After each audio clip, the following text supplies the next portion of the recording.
Friends, hello everyone. Narrator is here. We continue the rubric of film retellings, and today we have the film Hall Pass, a story about how wives allowed their husbands to cheat and they began to use the opportunity to the maximum. Don't forget to subscribe to the channel and put likes, and we start. Enjoy watching.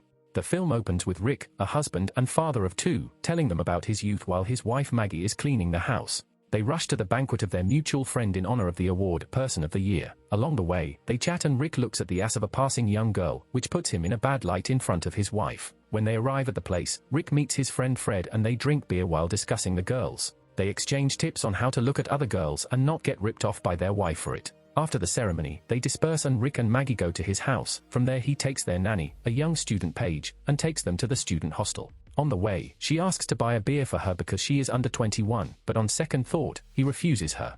When he gets home, he hopes that tonight he can have sex with his wife, but she pretends to be asleep.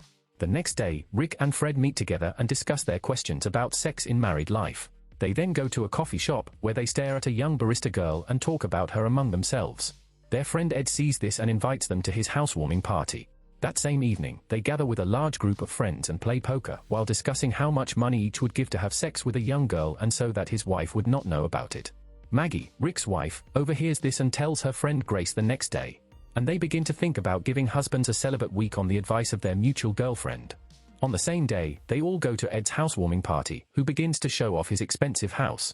Rick and Fred have fallen behind everyone, and it is at this moment that their wives and friends overhear on surveillance cameras their vulgar conversation about the mistress of the house. Ed and his wife are outraged by this and brazenly kick them out of the house. On the way to their home, their wives swear that their husbands have nothing but sex in their heads, and that same evening Maggie gives leave from marriage for 1 week, while she and her children go to her parents at that time. Rick starts bragging about this to his friend Fred, who also hints to his wife, but is rejected in return. That same night, Fred again was left without sex and he leaves to engage in masturbation in his car. This is noticed by the police crew and then Grace gives him also a celibate week. In the evening, he and his friends gather at the bar to watch how they will pick up to young girls. Before that, they decide to eat, but in the end, nothing works out for them and they go home. The next day, in an attempt to get a girl for the evening, they go to a golf club. But it all ends when they eat a weed muffin and start acting weird, shall we say. On the same day, their wives went to a baseball game, where the team coach invites them to a party in honor of their victory. They agree because they have a celibate week too. The next day, a group of friends gather at a bar and Rick gets the idea that it was still a stupid idea, but Fred dissuades him. They decide to drink a little to make it easier to communicate with the girls, but they end up getting drunk and sleeping off the next day. After, in an attempt to still pick up the girl, Rick goes to a coffee shop, where he begins to chat with a barista girl named Lee, and she invites him to the gym to work out with her. He does not lose the opportunity and goes with it. But unlike the girl who came to the appointment, Rick goes to the jacuzzi and accidentally falls asleep in it, and two guys are already pulling him out of there, because his body is completely numb. Fred finally decided to score on tackles and goes to the so-called massage parlor, but the screen opens and all his friends see him. He has to quickly run away from there. They lie together in a hotel room and have already lost all hope of the opportunity to really break away, but at the last moment their partygoer friend calls and invites them to the club. They happily agree, realizing that this is their last chance. At this club, Rick meets Paige, his babysitter. And he finds out that on that evening, when she asked to buy his beer, she wanted to seduce and Rick becomes uncomfortable with this. After drinking a couple of shots of alcohol, on the dance floor he meets Lee, the same barista girl from the coffee shop. At this point, Fred is trying to pick up another woman, and he's not even bad at it.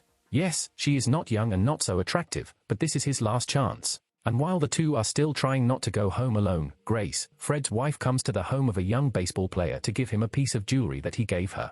But nothing comes out, she cannot cope with passion and they have sex. Maggie, Rick's wife, at this moment is having dinner with the team coach, but they don't get anything beyond dinner. Grace drives home and cries over what they did. After failing to control the controls, she gets into a minor accident because of this while Fred starts having sex with a woman he met at a club. Lee, who found out about Rick's single week, goes with him to the bedroom, where they begin to have sex. But at the last moment he changes his mind and decides to remain faithful to his wife.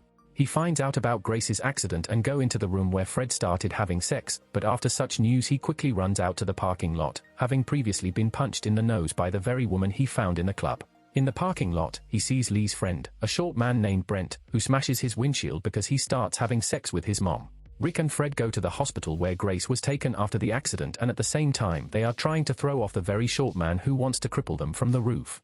Upon reaching the hospital, Fred runs to his wife, and Rick testifies to the police officer about the attack from this boy. After being discharged, Fred asks her to forget this week and never think about it. They agree to this together, and Rick goes to his wife and does the same. In the evening they have a barbecue together, where they invite all their friends, and Fred and Rick are finally truly happy and appreciate their wives. That's the whole retelling of the film Hall Pass, the story of how wives gave their husbands leave from marriage and the opportunity to have sex with any girls, but in the end they have nothing and everything returns as it was before. If you like this retelling, then do not forget to click on the subscribe button so as not to miss new videos. Also like this video and watch other retellings on this channel.